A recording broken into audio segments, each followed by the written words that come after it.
Good day, good evening, good afternoon, ladies and gentlemen. Welcome back to another video. My name is SheepDog24. Let's get into this one then. So, welcome back to another episode of the Need for Speed Hot Pursuit series Remastered. Hopefully, you guys are enjoying the series as much as I am. I think I'm probably preferring this series a little bit over the Burnout Paradise Remastered series right now, which I recommend you should check out as well. But here is the stats so far. So 21% complete on the game. So almost almost at a quarter of the way there. I reckon by episode 10 we should, or maybe 11, we'll be about a quarter of the way there, which is pretty nice. But yeah, still feeling the effects of the sunburn. From Goodwood, which I went to on the weekend. So I went into more detail about it in yesterday's video for the Burnout Paradise series. But yeah, pretty hot out there, hotter than expected, and my face is a little bit red still. But speaking of weather, we're going back again into the Lightning Thunderdome of the Shock and Awe event with the purple Dodge Charger, because we got the Dodge Charger now. It's 10.6 miles, and yeah, if you didn't see the last episode, then I recommend you check it out before you continue this one.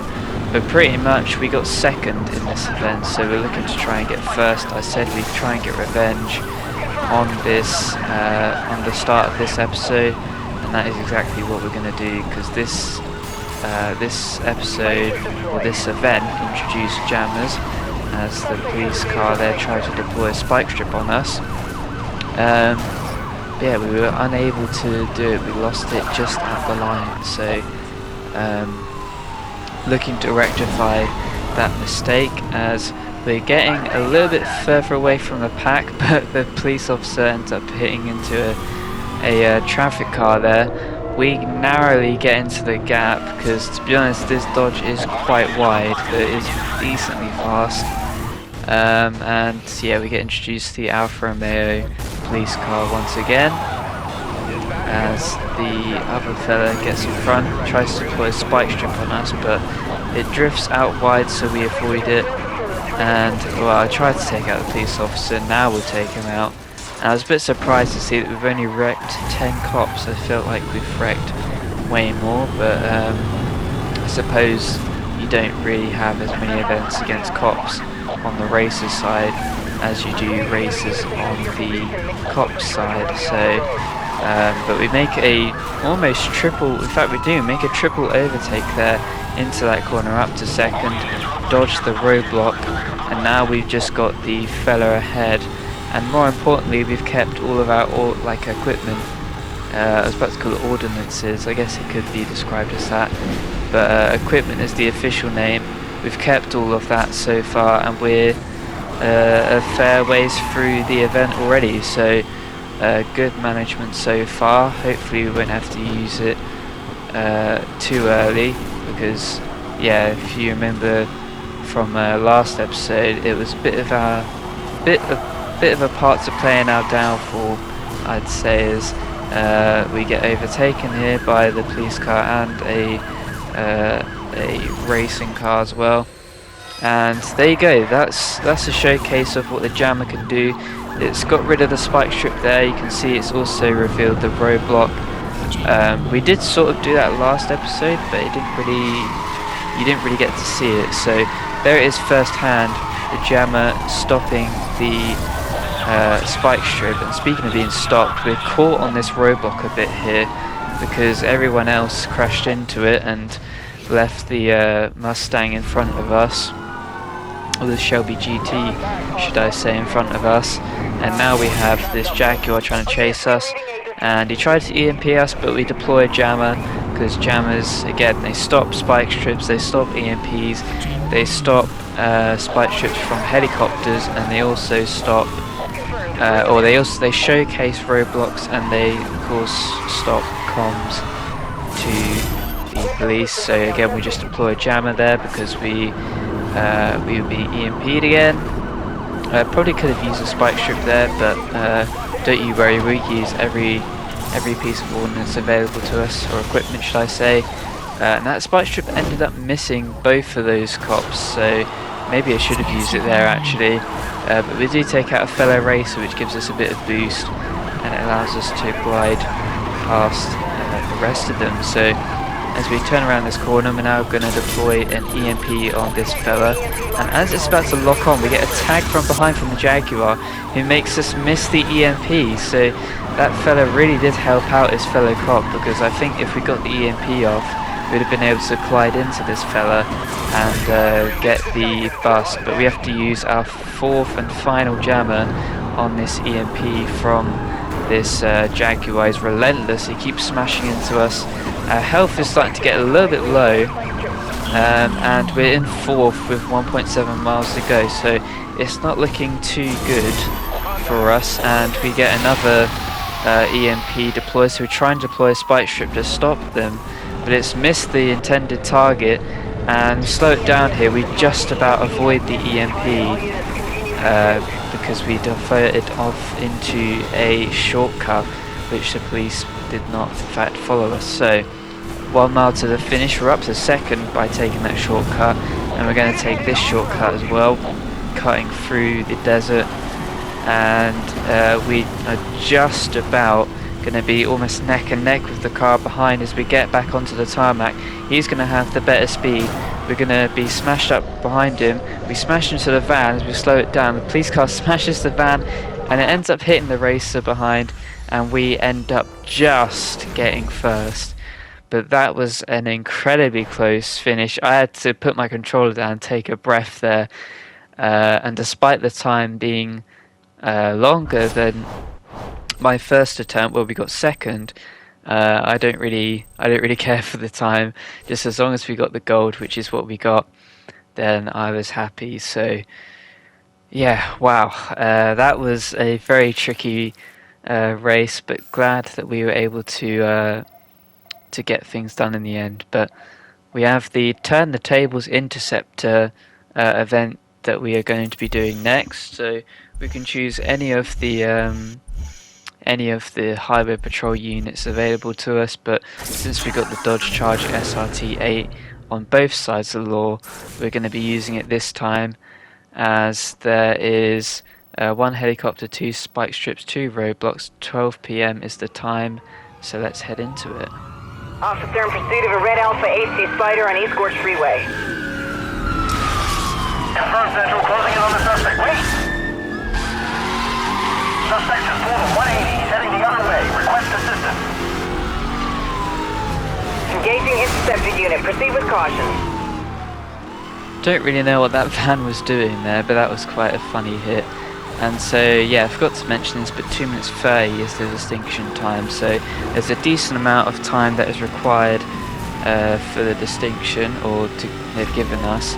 But this guy is quite unique because he likes to do U-turns, so and there you go, he showcases him doing a U-turn, but we smash into the side of him, park up next to him, and he's busted.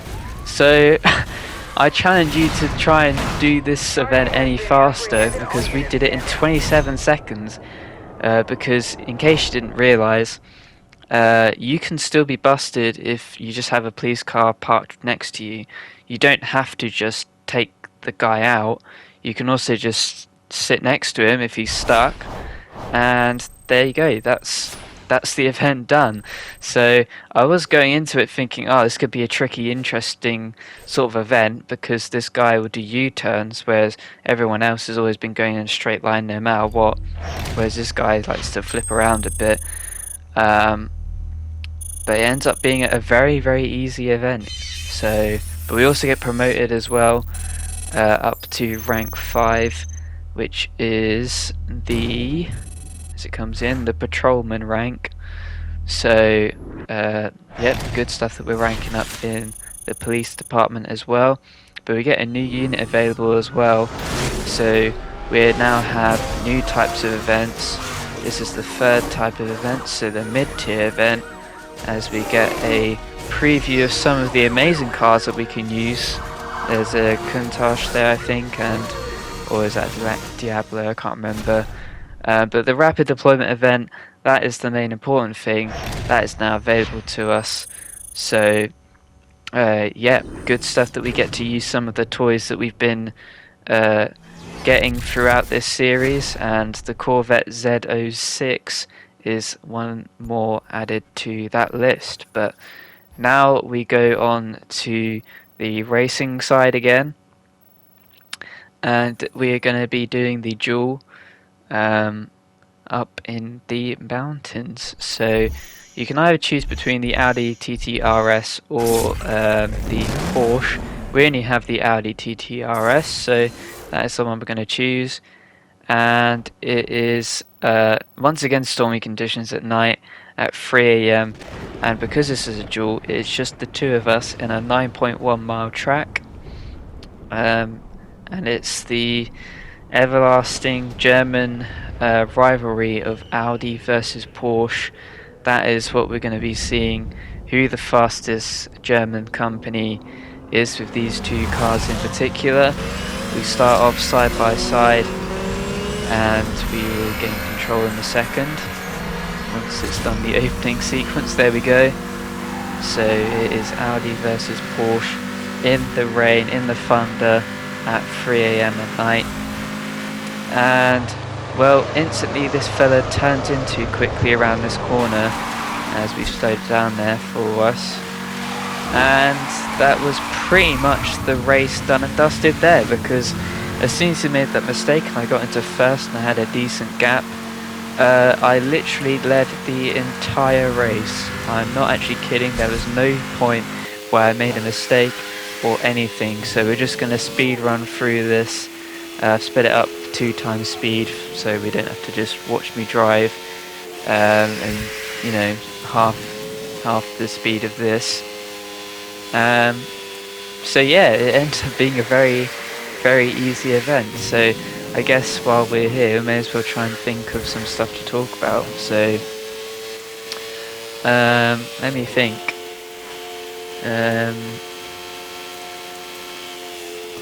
Well, I can't really think of many topics. We've mostly talked about them in some of the episodes that you'll see later on in the week for the Burnout Paradise. But I guess I could talk a little bit about the Goodwood Festival of Speed. But as we slow it down here, coming out of this tunnel, this was pretty much the only mistake I made. It was just a slight clip on the inside of that wall. And so he did close up to me a little bit, and to be honest, you know, he has been keeping me honest. That makes little sense, but there you go. He has been there or thereabouts. I mean, this is the closest he ever got. But as we turn this corner, you can see in the rear view mirror, he ended up striking into a bit of traffic, so we speed it up once again. But yeah, for those of you that didn't see yesterday's episode, Goodwood Festival of Speed, it was an amazing event that I went to. Second time going, this time I went with a mate, and yeah, would recommend. It was pretty fun. Not much more else to say. I had an enjoyable time, and yeah, glad that I could spend it with one of my mates as well. But we come to the end of this event, and well, it was an easy dub all the way. 3 minutes 33.41. I'd probably expect that's on the higher sort of end of times, because yeah, I made barely any mistakes. I didn't have to battle this guy, which would have slowed me down. So yeah, it was an easy event in the end. Yeah, not much else to say about it. But we get a new reward. We get a new car in the form of the Bentley Continental Super Sports Coupe for the Exotic series. So that's going to be a bit of a ways away before we can use it.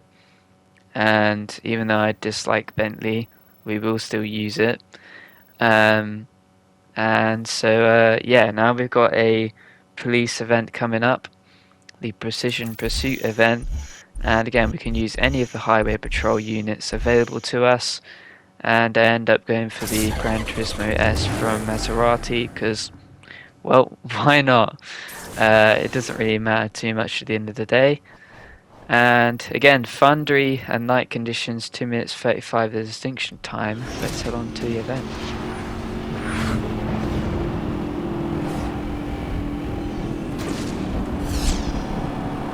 Central to all units. Officers require assistance on Hope Canyon Freeway.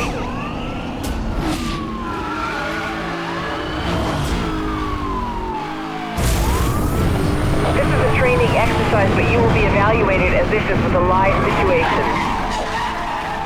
So as the thunder roars here out in the desert, we have a time to try and beat in this simulation as we go around the very long corner here in the desert.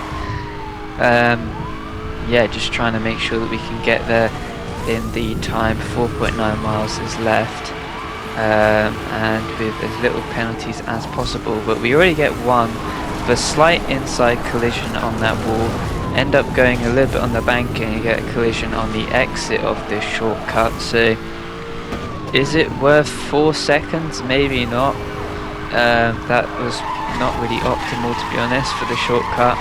And as we come round this corner, we make a very slight kiss on the exit of that corner as well. So we're already up to 6 penalties, or 6 seconds of penalties.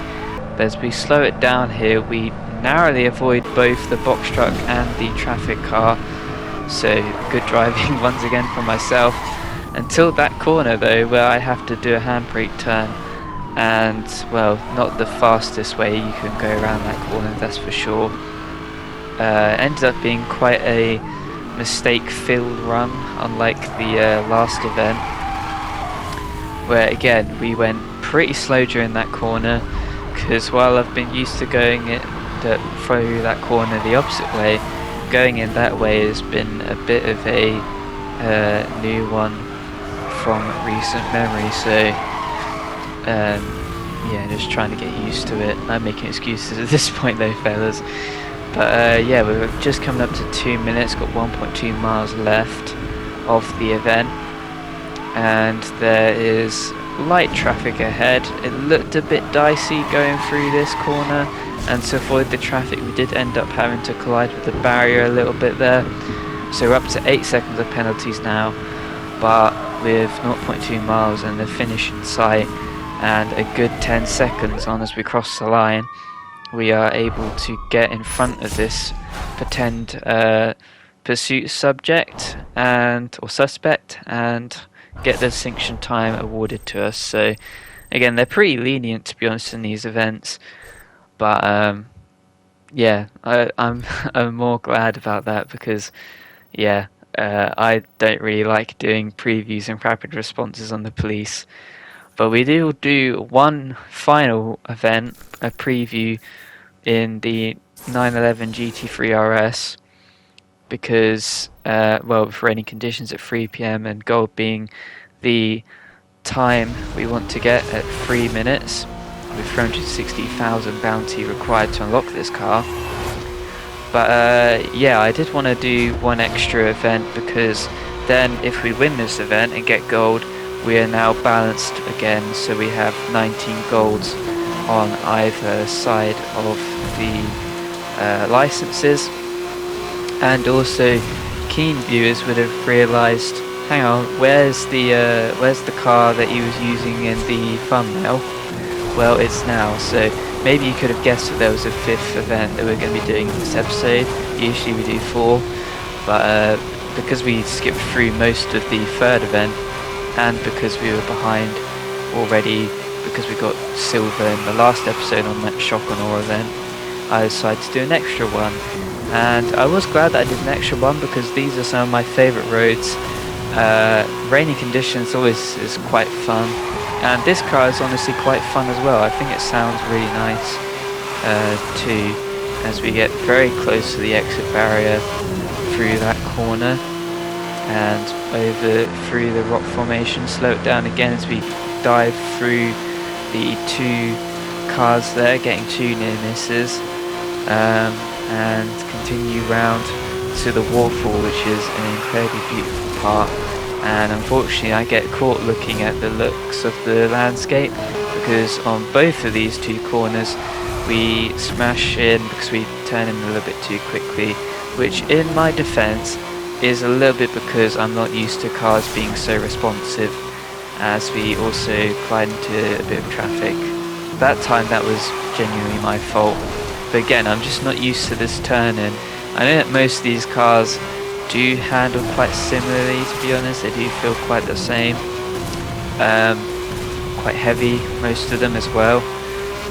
There is slight differences when you have top tier or higher tier cars than the ones that you're used to. So that's where we're sort of struggling a little bit here.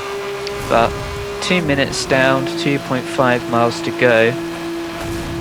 If we want to get the 3 minutes of gold, then we need to be a little bit more quicker and make less of these mistakes where we clip the inside of these corners. But fortunately it's a nice leisurely drive almost through the forest, because the road is pretty straight through here for the most part, so we can really get the foot down and get around this truck as we go around it on the outside.